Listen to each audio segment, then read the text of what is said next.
Hello बच्चों, कैसे हैं? बढ़िया। आप बढ़िया तो हम भी बढ़िया। तो आज हमें क्या पढ़ाई करनी है? एनसीईआरटी पाठ्यक्रम पर आधारित कक्षा 9वीं का विज्ञान का अध्याय 1, जिसका नाम है हमारे आसपास के पदार्थ। तो आज हम इसी के बारे में चर्चा करेंगे और ध्यान से बिल्कुल सुनना है, पढ़ना है, देखना है। और इस वीडियो के माध्यम से आप अच्छे से समझ सकते हैं, पढ़ सकते हैं और अपने सुंदर से नोट्स बना सकते हैं। और हम पूरी कोशिश करेंगे कि आपको अच्छे से समझ में आ जाए। तो चलिए आज का वीडियो स्टार्ट करते हैं। सबसे पहले हम जानेंगे पदार्थ, जिसे हम द्रव्य भी कहते हैं, मैटर भी कहते हैं। इसके बारे में जानेंगे कि द्रव्य, पदार्थ, मैटर होते क्या हैं। धीरे धीरे समझते जाएंगे और अपने नोट्स बनाते जाएंगे, ठीक है। तो चलिए स्टार्ट करते हैं। जैसे में आपको दिख रहा है, द्रव्य ब्रह्मांड का वह अवयव है, ठीक है। क्या है? ब्रह्मांड का अवयव है जिसमें द्रव्यमान व आयतन दोनों होता है, ठीक है।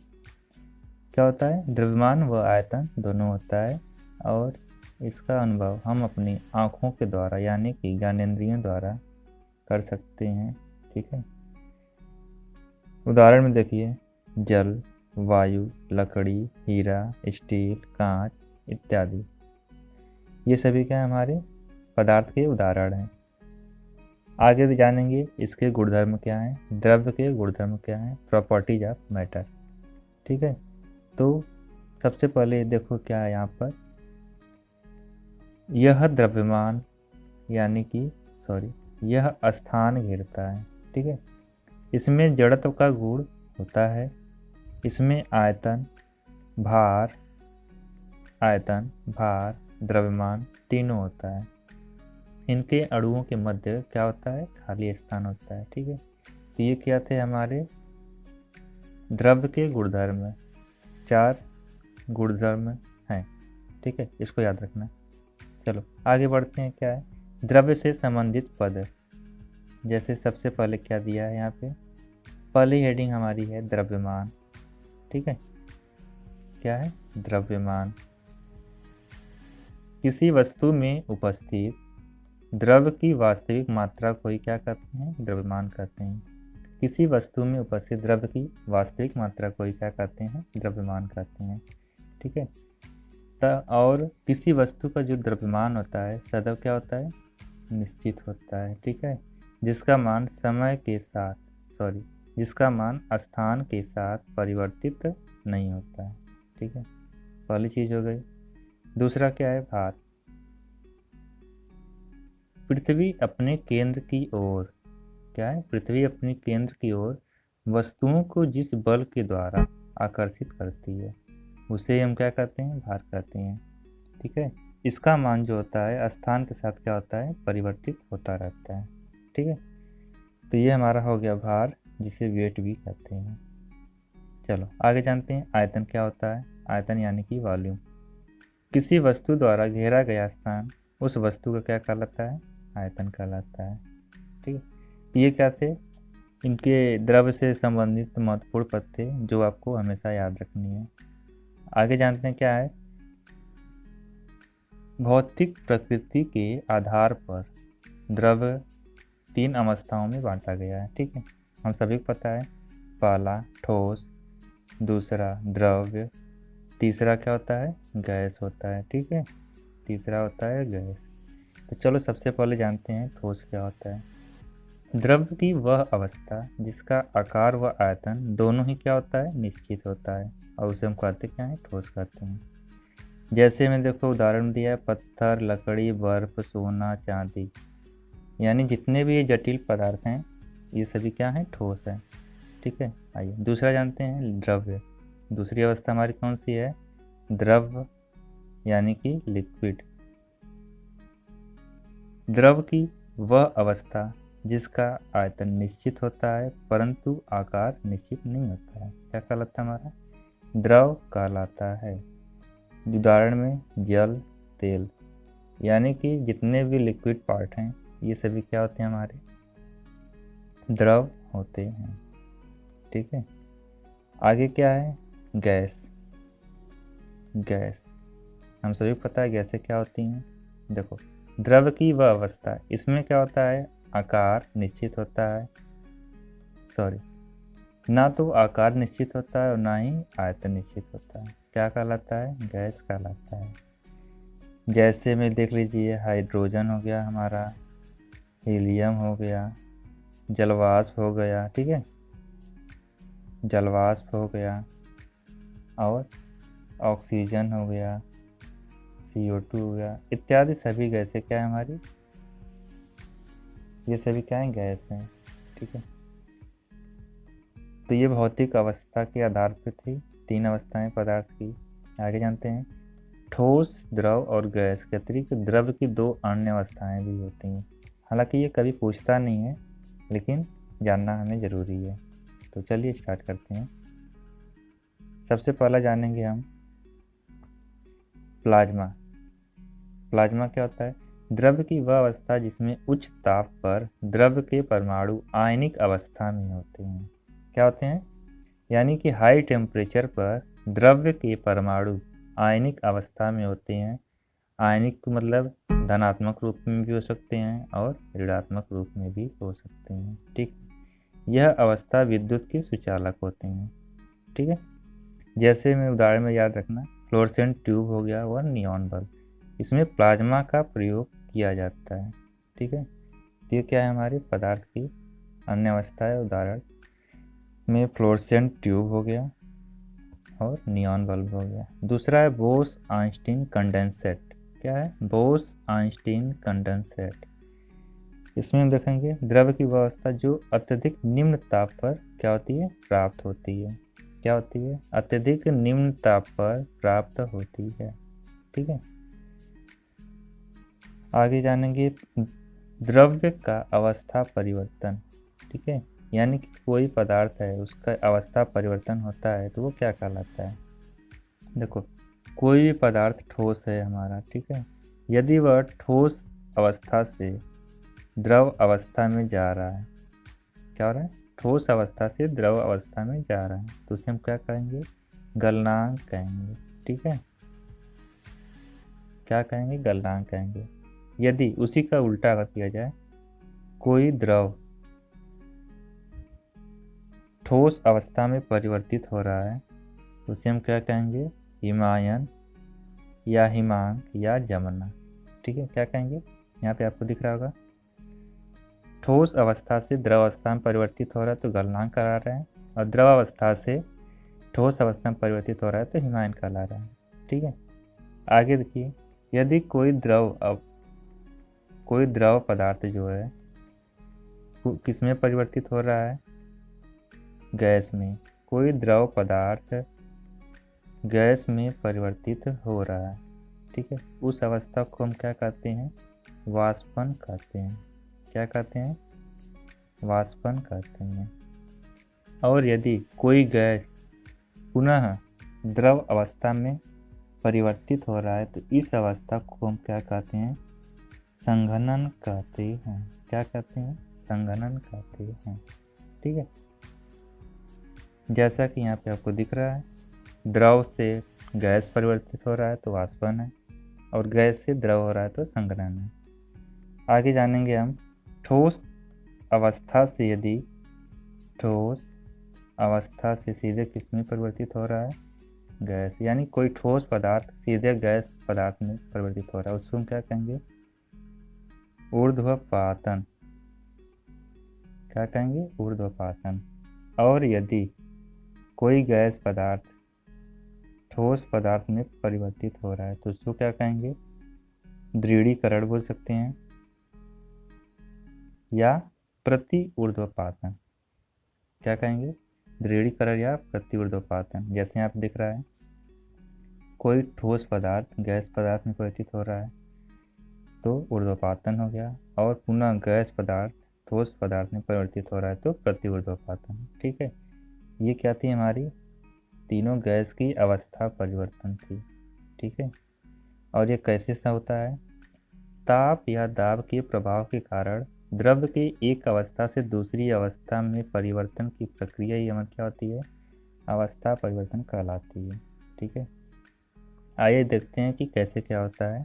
अवस्था परिवर्तन पर ताप का प्रभाव। ठीक है, यहाँ पे दिख रहा है effect of temperature on change in state, यानी कि किसी द्रव्य की भौतिक अवस्था को प्रभावित करने वाला एक मुख्य घटक ताप होता है। ठीक है, ताप परिवर्तन करने पर द्रव्य की गतिज ऊर्जा, स्थितिज ऊर्जा प्रभावित होती है। ध्यान रखना, ताप परिवर्तित करने पर द्रव्य की गतिज ऊर्जा तथा स्थितिज ऊर्जा क्या होती है, प्रभावित होती है, जिससे द्रव्य की भौतिक अवस्था क्या होती है, बदल जाती है, परिवर्तित होती है। ठीक है, तो ये क्या था, हमारे अवस्था परिवर्तन पर ताप का प्रभाव ऐसे ही होता है।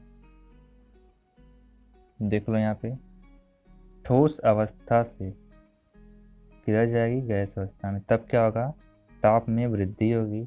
और यदि गैस अवस्था से ठोस अवस्था पे आएगी तो क्या होगा, ताप में वृद्धि होगी, ताप में कमी होगी। ठीक है, ताप में वृद्धि होगी तो ठोस से द्रव, द्रव से गैस, और ताप में कमी होगी तो गैस से द्रव और द्रव से ठोस। ठीक है, इस चीज़ को हमेशा ध्यान रखना है। आगे देखिए क्या है, ताप परिवर्तन द्वारा द्रव्य की अवस्था परिवर्तन के दौरान निम्न प्रक्रम घटित होते हैं।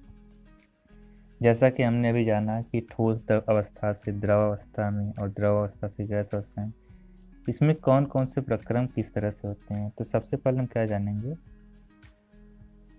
गलन तथा गलनांक। क्या जानेंगे, गलन तथा गलनांक। यहाँ पर क्या है, मेल्टिंग एंड मेल्टिंग पॉइंट। देखो, ठोस के द्रव में परिवर्तन होने की क्रिया क्या कहलाती है, गलन कहलाती है। ठोस के द्रव में परिवर्तन होने की क्रिया गलन कहलाती है, तथा वह न्यूनतम ताप जिस पर कोई ठोस एक वायुमंडलीय दाब पर द्रव में परिवर्तित हो जाता है उसे ठोस का क्या कहते हैं, गलनांक कहते हैं। यानी ठोस के द्रव में परिवर्तित होने की क्रिया गलन कहलाती है, और जिसके द्वारा गलन होता है, यानी ठोस से द्रव में हो रहा है, उस प्रक्रिया को हम क्या कहते हैं, गलनांक कहते हैं। ठीक है, या सीधा सीधा अगर जाने तो वह ताप जिस पर गलन क्रिया संपन्न होती है गलनांक कहलाता है। ठीक है, इसको याद रखना, और नोट्स बनाना हो तो वीडियो को पॉज करके बनाते जाना। चलो आगे बढ़ते हैं। दूसरा क्या है हमारा, हिमायन या हिमांक। पहले बताए थे, द्रव के ठोस में परिवर्तित होने की प्रक्रिया को हिमायन कहते हैं, तथा वह निश्चित ताप जिस पर यह क्रिया होती है क्या हमारी कहलाती है, हिमांक कहलाती है। वह निश्चित ताप जिस पर यह क्रिया होती है क्या कहलाती है, हिमांक कहलाती है। इसको याद रखना। आगे देखो, क्वथन तथा क्वथनांक। क्वथन तथा क्वथनांक, बॉइलिंग एंड बॉइलिंग पॉइंट। द्रव तथा गैस, द्रव का गैस में परिवर्तित होने की प्रक्रिया को क्या कहते हैं, क्वथन कहते हैं। फिर से, द्रव का गैस में परिवर्तन होने की प्रक्रिया क्या कहलाती है, क्वथन कहलाती है, तथा वह निश्चित ताप जिस पर यह क्रिया होती है क्वथनांक कहलाती है। ठीक है, क्वथन किस क्रिया पे होती है, निश्चित ताप जिस पर यह क्रिया होती है क्वथनांक कहलाती है। ठीक है, इसको याद रखना। आगे बढ़ते हैं, द्रव का वाष्पन तथा वाष्पीकरण। इवापोरेशन ऑफ लिक्विड या वेपोराइजेशन। देखो, क्वथनांक से नीचे किसी भी ताप पर द्रव की सतह से द्रव के कणों के वाष्प में परिवर्तन की क्रिया वाष्पन कहलाती है। फिर से, क्वथनांक से नीचे किसी भी ताप पर द्रव की सतह से द्रव के कणों के वाष्प में परिवर्तन की क्रिया क्या कहलाती है, वाष्पन कहलाती है। याद रखना। आगे बढ़ते हैं, ऊर्ध्वपातन, सबलिमेशन। क्या है हमारा पांचवा, सबलिमेशन। ठीक है, जानते हैं क्या है। कुछ ठोस ऐसे भी होते हैं जो गर्म करने पर क्या होते हैं, बिना द्रव अवस्था में परिवर्तित हुए सीधा किस में हो जाते हैं, वाष्प में परिवर्तित हो जाते हैं। ठीक है, कैसे, जैसे कि बर्फ है, वो बर्फ पिघलता है तो पानी के रूप में आता है, लेकिन ऐसा यहाँ पे नहीं हो रहा है। ऊर्ध्वपातन में क्या होगा, द्रव अवस्था में परिवर्तित हुए बिना ही किस में परिवर्तित होंगे, वाष्प में परिवर्तित हो जाते हैं तथा ठंडा करने पर पुनः ठोस अवस्था में परिवर्तित हो जाते हैं। ऐसे पदार्थ ऊर्ध्वपातज कहलाते हैं और यह इस प्रक्रिया को क्या कहते हैं, ऊर्ध्वपातन कहते हैं। जैसे में देखिए कपूर हो गया हमारा, अमोनियम क्लोराइड हो गया, जो आयोडीन है हमारा, ठोस आयोडीन, ऐसे ही बहुत सारे हैं। तो ये सभी क्या है, ऊर्ध्वपातन की प्रक्रिया इनमें होती है। ठीक है, आगे बढ़ते हैं। संघनन। संघनन क्या होता है, कंडेंसेशन, जैसे गैस या वाष्प के द्रव में परिवर्तन होने की क्रिया क्या कहलाती है, संघनन कहलाती है। गैस के द्रव में परिवर्तित होने की क्रिया क्या कहलाती है, संघनन कहलाती है। तो इसको याद रखना है। और ये जितने सारे पॉइंट्स आपको बताए जा रहे हैं सभी के सभी आपके एनसीईआरटी बेस पे हैं, तो बिल्कुल ध्यान से पढ़ें और अच्छे से अपने नोट्स बनाएं और इसको याद रखें। आगे देखो क्या है, ऊर्जा। ऊर्जा यानी कि एनर्जी। ऊर्जा किसे कहते हैं, किसी वस्तु के कार्य करने की क्षमता ही क्या कहलाती है, हमारी ऊर्जा कहलाती है। ठीक है, किसी वस्तु के कार्य करने की क्षमता ही क्या कहलाती है, ऊर्जा कहलाती है। आगे देखिए, प्रत्येक द्रव्य में ऊर्जा की एक निश्चित मात्रा होती है। क्या होती है, प्रत्येक द्रव्य में ऊर्जा की एक निश्चित मात्रा होती है। ठीक है, इसके क्या होते हैं, इसके विभिन्न रूप होते हैं, जैसे प्रकाश ऊर्जा, ऊष्मीय ऊर्जा, ध्वनि ऊर्जा, विद्युत ऊर्जा, गतिज ऊर्जा, गुणन ऊर्जा इत्यादि। ऐसे बहुत सारे क्या हैं, ऊर्जा के रूपांतरण हैं या रूप हैं। आइए जानते हैं द्रव्य के कण क्या हैं। पदार्थ किससे मिलके बने होते हैं, तो याद रखना सबसे पहला हमारा क्या है, परमाणु, दूसरा क्या है, अणु। पदार्थ है इन दो कणों से मिलके बने होते हैं, पहला परमाणु, दूसरा अणु। इसको याद रखना। परमाणु यानी एटम। आइए जानते हैं कि एटम या परमाणु किसे है। देखो, परमाणु जो होता है अंग्रेजी अक्षर के एटम शब्द की उत्पत्ति जो होती है ग्रीक भाषा के एटोमास से हुई है। किससे हुई है, ग्रीक भाषा की एटोमास से हुई है, जिसका अर्थ होता है अविभाज्य, यानी जिसे तोड़ा ना जा सके। आगे, अतः तत्व का वह सूक्ष्मतम कण जो स्वतंत्र अवस्था में रह भी सकता है और नहीं भी। ठीक है ना, स्वतंत्र अवस्था में रह भी सकता है और नहीं भी, जो उसके सभी रासायनिक गुणधर्मों को प्रदर्शित करता है। ठीक है, यह स्वतंत्र अवस्था में रह भी सकता है और नहीं भी, तथा यह इनके सभी रासायनिक गुणधर्मों को क्या करता है, प्रदर्शित करता है। ठीक है, अर्थात रासायनिक अभिक्रिया में भाग लेता है। क्या कहलाता है, हमारा परमाणु कहलाता है। ठीक है, आगे बढ़ते हैं। अणु किसे कहते हैं, अणु यानी कि मॉलिक्यूल। साधारणतः अणु दो या दो से अधिक, यानी अधिक मतलब समान या भिन्न, कुछ भी हो सकते हैं, परमाणुओं के समूह होते हैं जो परस्पर रासायनिक बंधों द्वारा जुड़े होते हैं। साधारणतः अणु दो या दो से अधिक परमाणुओं के समूह होते हैं जो परस्पर रासायनिक बंध द्वारा जुड़े होते हैं। ठीक है, आगे, अतः अणु किसी तत्व अथवा यौगिक का वह सूक्ष्मतम कण है जो सामान्य दशाओं में स्वतंत्र रह सकता है। क्या है, यह स्वतंत्र अवस्था में रह सकता है। ठीक है, इसको याद रखना है। परमाणु क्या थे, वो स्वतंत्र अवस्था में रह भी सकते हैं, नहीं भी, लेकिन अणु क्या होता है, ये स्वतंत्र अवस्था में रह सकता है। यह पदार्थ के सभी गुणधर्मों को प्रदर्शित करते हैं। ठीक है, क्या करते हैं, पदार्थ के सभी गुणधर्मों को प्रदर्शित करते हैं। तो ये था आज का हमारा पहला चैप्टर जो पूरा हुआ। तो यदि आप कोई दिक्कत होती है तो आप कमेंट के द्वारा पूछ सकते हैं। और जैसा कि आपने वीडियो देखा, इसमें जो भी डाउट्स होते हैं उसमें क्लियर करिए। और इस वीडियो के माध्यम से आपको सुंदर से नोट्स बनाने की पूरी कोशिश की गई है। तो आप इससे अपना सुंदर सा नोट्स बनाइए और पढ़िए और अच्छे मार्क्स एग्ज़ाम में लाइए। धन्यवाद।